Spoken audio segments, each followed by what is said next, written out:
Welcome to the New Money Habits podcast, where we talk about how to create a better plan for your money so you don't have to live paycheck to paycheck. Here are your hosts, Sarah Jones and Nino Villa. Welcome back, budgeteers. Coach Nino Villa here alongside me, my partner on the airways. As always, it's Sarah Jones. Hi, Sarah. How are you? Hey, hello. I'm doing very well. Good. Where are you and what are you up to? We are back here in Arizona. We will be here for actually quite a long time. Longer than what we would normally like to be. But our daughter is graduating from ASU in May. And so we figured we might just be here through then to see her final steps in college, to help if she wants to have a party, we can plan that and be close, and to see her graduate. So we are going to be here for far longer than what we'd actually like to be, but all's good because we love it. Fair enough. Awesome. Well, and congratulations to your daughter. Like, wow, hitting that milestone already, walking across the stage and getting that diploma. Any big plans? Is she planning already is she just going to go on to a graduate degree? Is she going to go out into the field? What is she planning?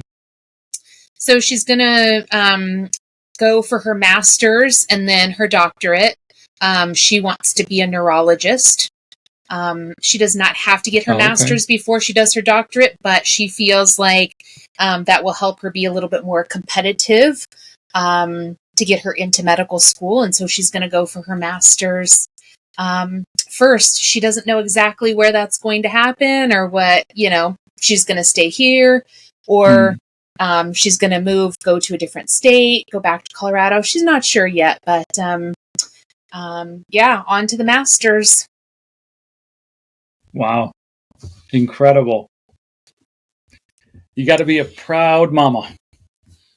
I am. It's, I'll just shout her out. She works 2 jobs and, lives on her own and goes to school, and cost of living is, that's not easy to do for anyone.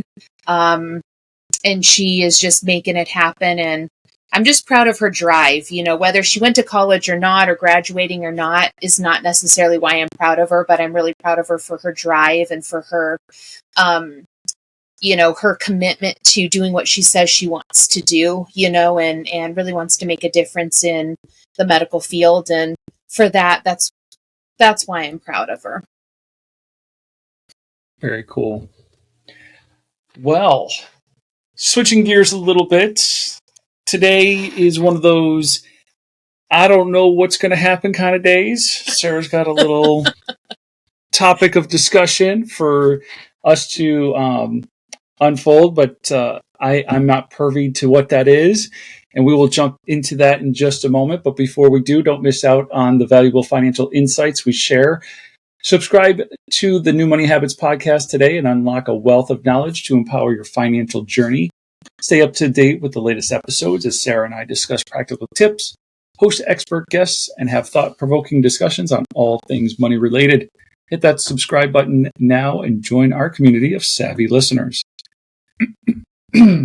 Excuse me. So, Sarah, what do you have on the docket today? Well, I thought, Nino, that I would just pose a question and we could really talk through it. I think it's kind of an interesting one. One that I find myself having kind of more and more with people and more with my clients, and it goes a little bit more in depth. But for today, I'd really love to know, and I'd really like to talk about, what do you like to do better?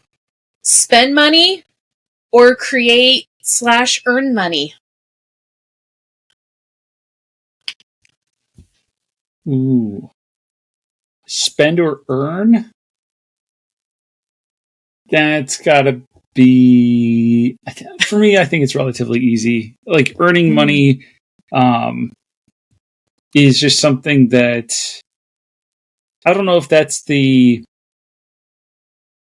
like the husband, father in me that wants to make sure that he's taking good care of his family. But spending, I'm not a huge spender. I like to spend on what is the word I'm looking for? I like to spend on experiences, not necessarily on materialistic things. So I will be quick to spend on an experience. If I can give the family an experience, my wife an experience, one of the kids, like, I would do that in a heartbeat.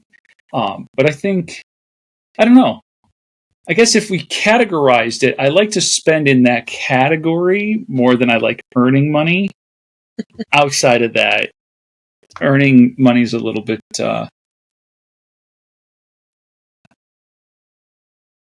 wouldn't say pleasurable. I don't know. You really stumped me.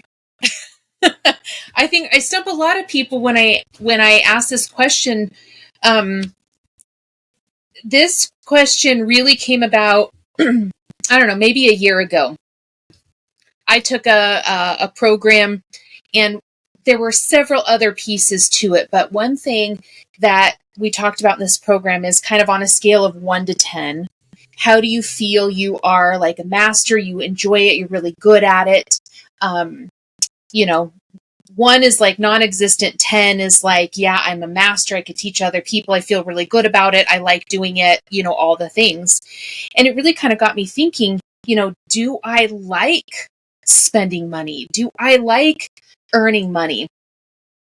And the answer is there's not really a one size fits all answer. It's not necessarily a yes or no. Similarly, to you.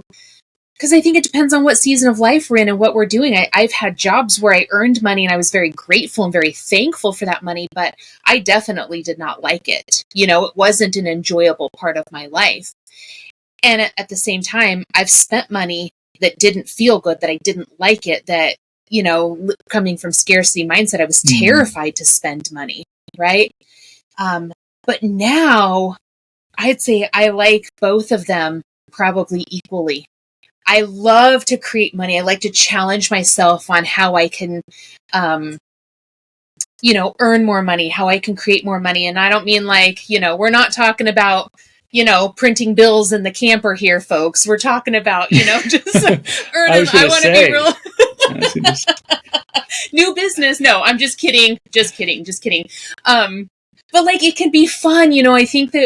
I think in the United States, I think we've come from a place, and maybe in the past couple of years this is changing, but earning and making money has felt like it's something that we had to do, and it hasn't been viewed as something that we should like to do, right? And I think I'm in this place of, can we like to make money? Can we like to create it? And how do we make that happen? Yeah. Now that I've gotten a moment to think about it, I think the real answer is I despise money. I hate money. Money, like, I really don't like it. Now, do I enjoy things that earn me money? Yes, I do. Like, I enjoy coaching people. I enjoy doing the type of work that I do. So I enjoy earning money, or I enjoy the thing that I do that earns me money. The money itself, I despise. I hate. I enjoy making experiences and making memories and doing all of that stuff. And when we can do that for free, it's awesome. When it costs money, I understand things cost money, and so we do that. But at the core of it, I despise money. And it's one of the reasons why I coach other people on money, because I'm going to go a little biblical on you for just a second, but the Bible is very clear that you cannot serve two masters. You cannot serve both God and money. You will love one and you will hate the other. And so, for me, I much rather be spreading kingdom stuff. And so, by helping people manage their money well, I can help them also stop focusing on it and stop allowing it to control their day-to-day. and like what job they choose to take because, well, I got to make more money, or what home they buy because, well, I can only afford. By helping them to eliminate the control that money has over them, that I get a super high off of. No, I love that. And I love that you broke it down. I would say, honestly, I love money. I love money. And I couldn't always say that. I love it. And I don't feel that it controls my life. There was a period of time that it did. And I think I've healed a lot of those wounds. I think I've moved, I've healed and grown in a lot of areas because I've learned more about myself, and I've learned how money can truly help me, and how it can help me help others even more. And I love money. I love it now because it provides more opportunities for us to do more things, giving, creating, helping, more experiences, more living.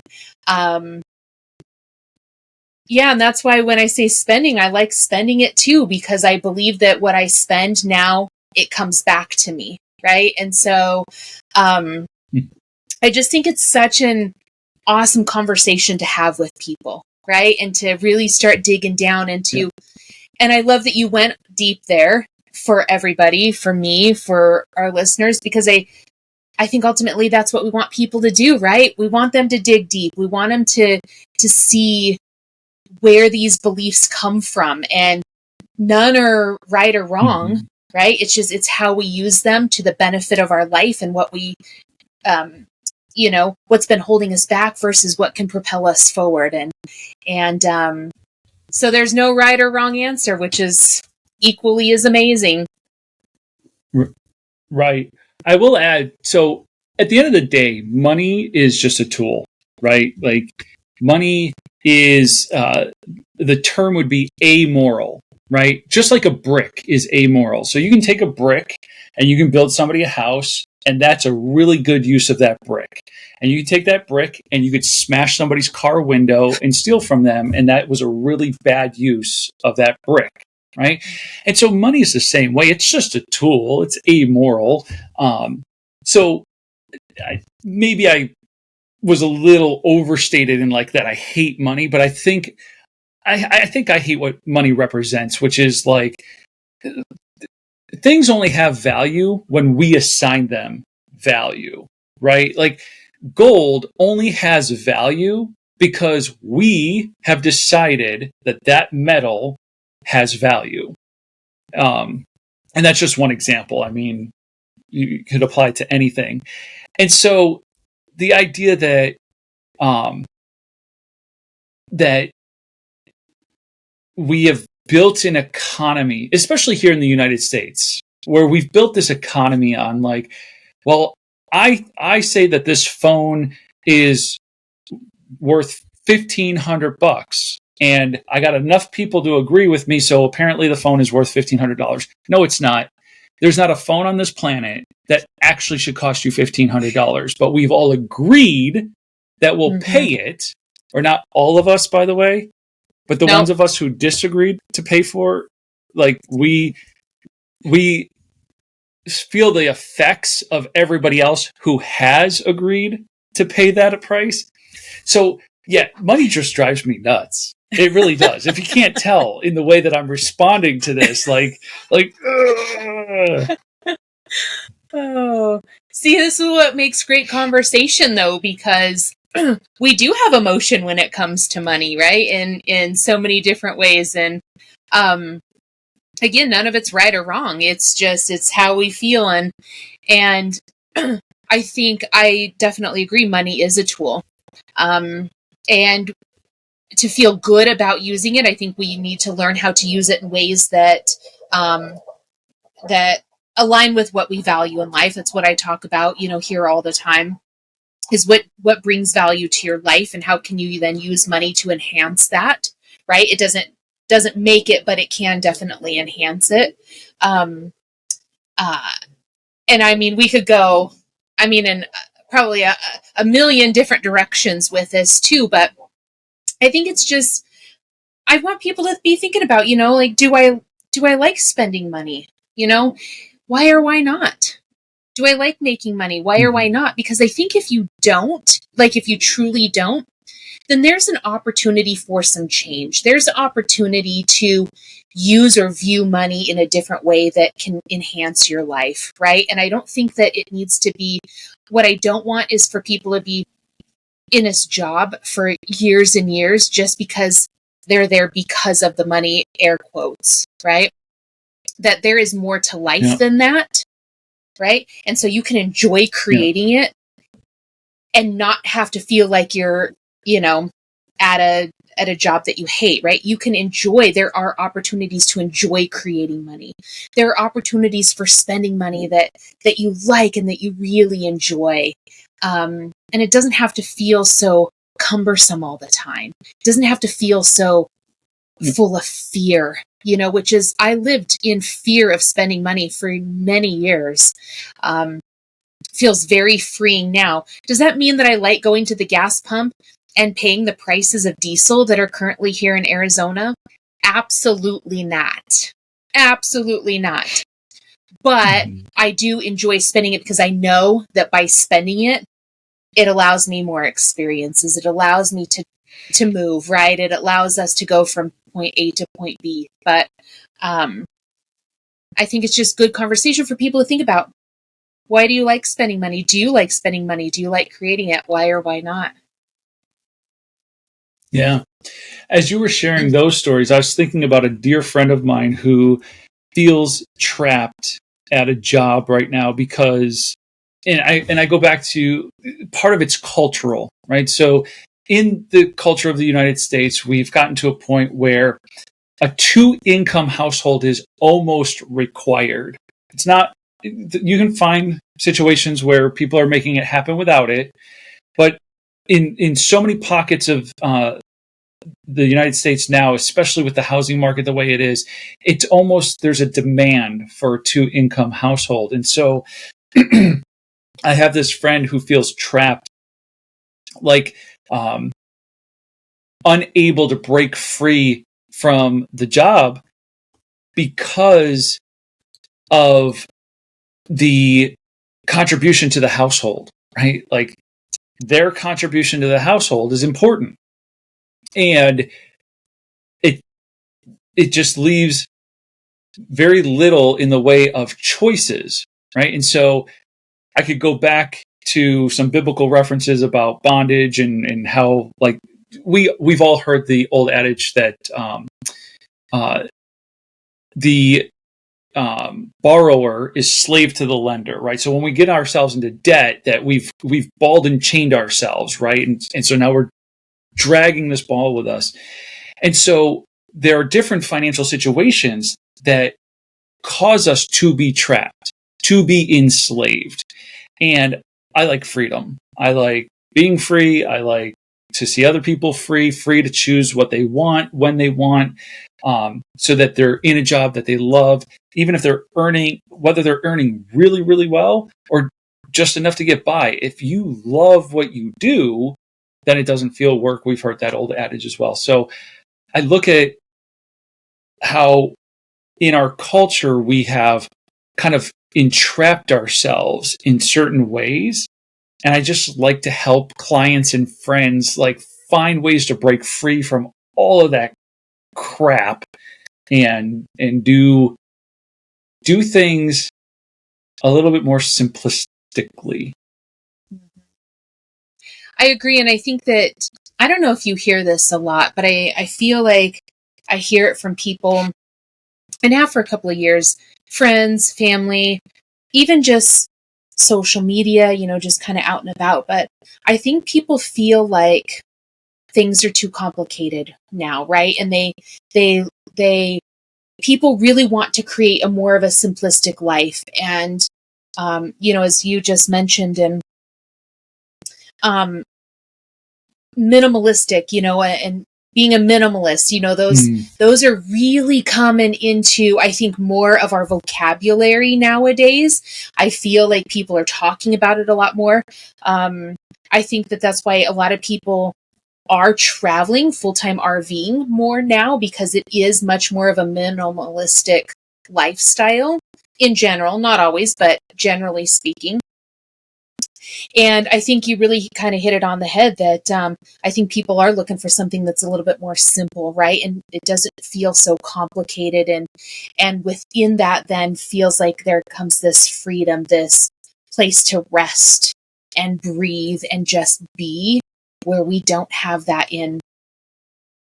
I want to be real careful. Not we. I think a lot of people don't have that in their lives right now. Yeah. Yeah. And like I said, I feel like it's a bit of an entrapment, right? Like we've been entrapped by just the way that our economy flows. Everything's about supply and demand. And if there's a high demand for something, even if it's in high supply, prices are going to go up on that. And they're going to continue to go up until the consumer decides, you know what? I don't participate in that anymore. And so like my example of mobile devices earlier, right? Like while I've decided I don't buy phones that are more than like a couple of $100, I'm in a pool of people who have agreed to pay $1,000, $1,200, $1,500 for phones. And so it's like unless we all just said no, I do not pay $1,500 for a phone. I don't pay $1,000 for a phone. I don't pay $800 for a phone. I don't pay $500 a phone. Until we get an entire group of people who just say no, then we're kind of still entrapped in this. And we've seen it with like streaming services, right? So like I haven't kept up on it, so I won't go too far down this rabbit hole. But even like the idea that like password sharing, some services wanted to crack down on password sharing. And so then they lost a ton of users, right? That's a good thing. That's the consumer controlling the market and saying, no. And if the consumer would control like the housing market and say, you know what, I don't pay $400,000 for a house that's not worth $400,000. Like if we would just say no as consumers, we would drive this whole thing. We get out of the entrapment.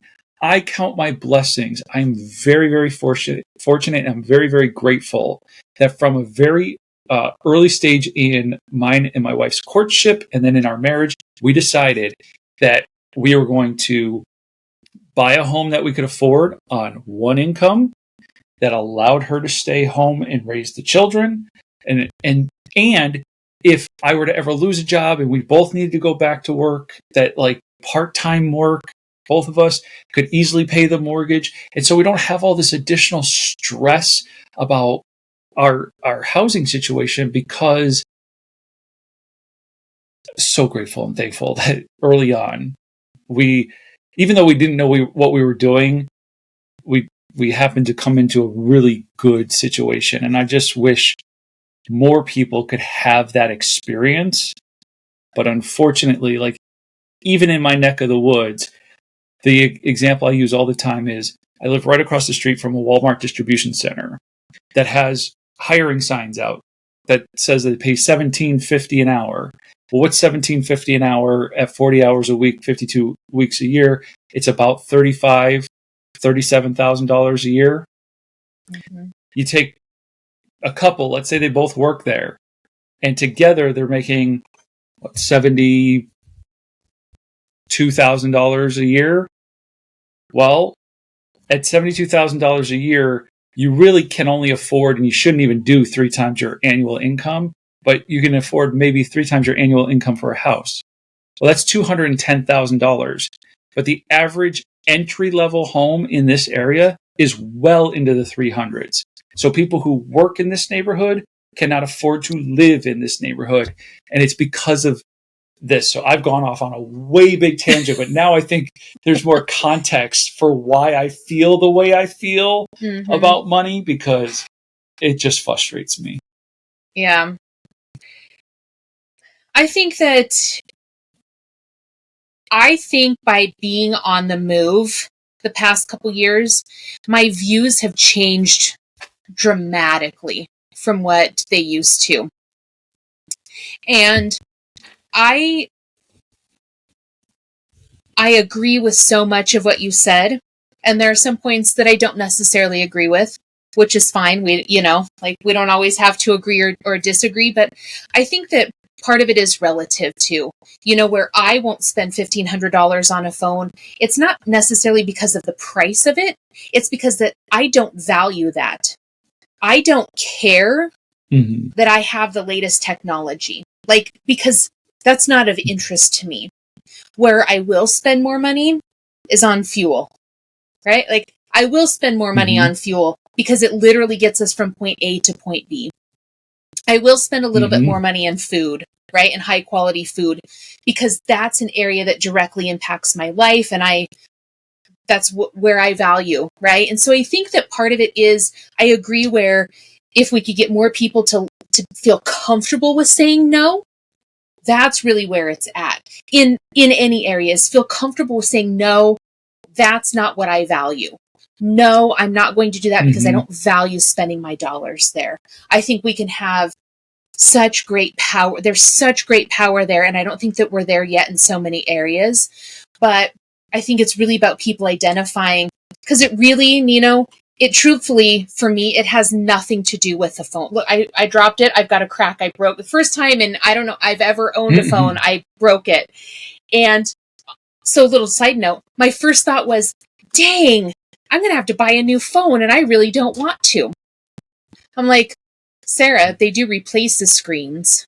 So you can see, what the cost of a new screen is, right? There's a good lesson for everybody. What's your first thought is, oh, I have to replace it. No, you could probably get a new screen on it that's going to cost you less. But my point in that is that the phone isn't, I value the phone. I talk to my kids several times a week. I send text messages. I talk to clients. This is, frankly, it is an essential in my life. It just doesn't hold the same high priority as other things do. And so I'm much more willing to spend far less on it than I am on other things. Internet, I'm going to spend a little bit more money on internet because it affords me, it allows me to reach more people and to do more things. And so I think really for me, that's where it's at, is really just helping people to identify, not just do it because you think you have to, but really identifying what truly is important for you and learning how to say, nope, I'm not doing that any longer. Nope, I'm not subscribing to that train of thought any longer. I can make a different decision and I'm going to go this way. Yeah. Yeah. For me, the phone's such an interesting case study, because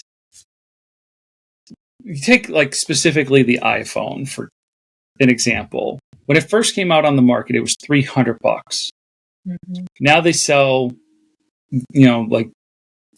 on average $1,200. I know that the technology has gotten a little bit better, whatever, but is it really 4 times greater than it was when it first came out? And I would challenge to say no. What has happened, what really changed between 2008, when the first iPhone came out, in 2020 or 2023, is that phone carriers decided, hey, we'll let you finance the phone $30, $40, $50 a month. And as consumers, we said yes to that. But we forget that $50 a month over the course of a 2 or 3 year contract is a ridiculous amount of money. And so this is why I love working with the people I work with, though, is because those individuals, and like the ones listening to our podcast, they're savvy. And when they hear it and when they realize it and when they it dawns on them oh, wow, this is the manipulation that has kind of happened in the marketplace, then they can say, yeah, no, I'm not going to participate in that nonsense anymore.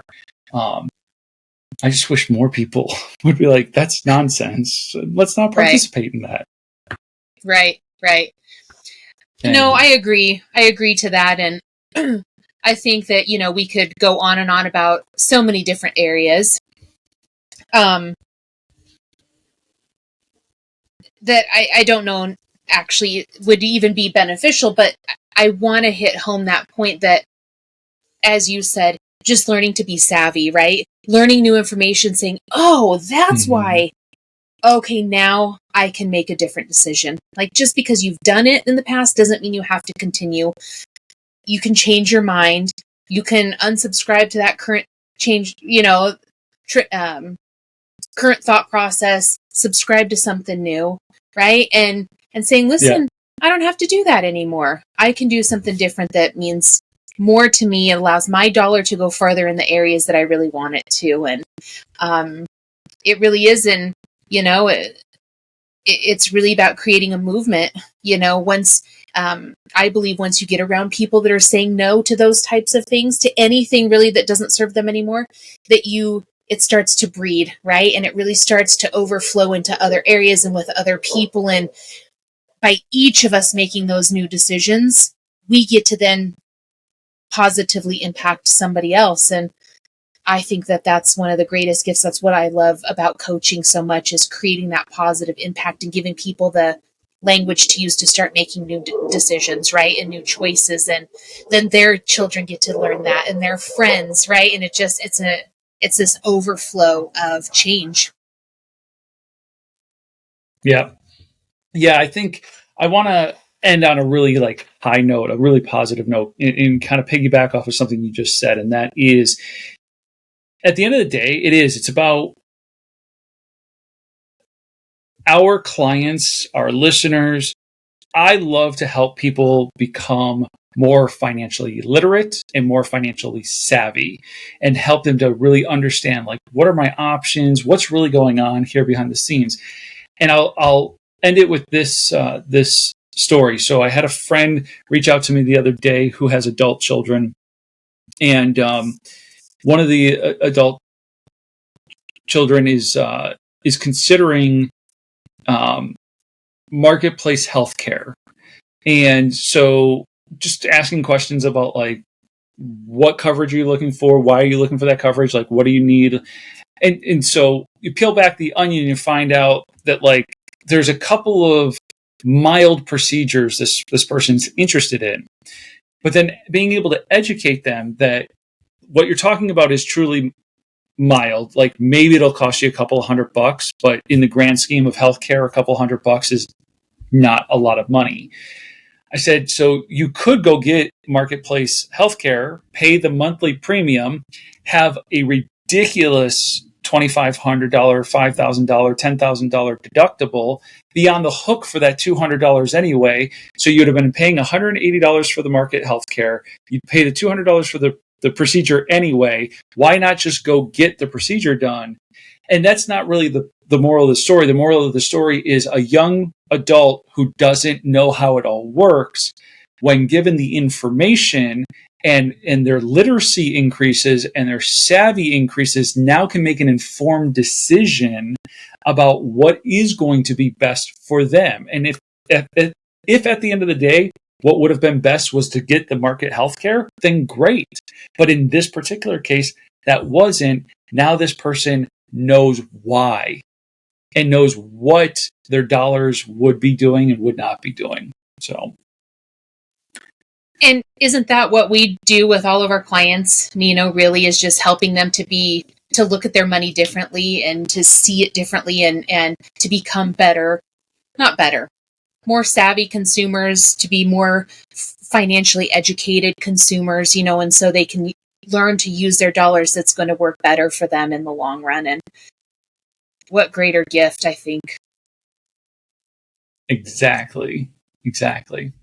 Well, what an incredibly spirited conversation. I enjoyed it. I'm sorry that I got up on my soapbox every once in a while, but at the same time, sorry, I'm not sorry. But for our listeners, if you guys are ready to take your financial growth to the next level, it's time to schedule that free discovery call with Sarah or myself today. During your personalized session, we will discuss your specific financial goals, gain clarity on your challenges, and explore how working with a financial coach can accelerate your progress. Don't miss out on this valuable opportunity. Book your free discovery call now and create the new money habits needed to achieve financial freedom. Thank you, Sarah, for today's topic. Thank you for a great conversation, and we will continue it as we always do next time.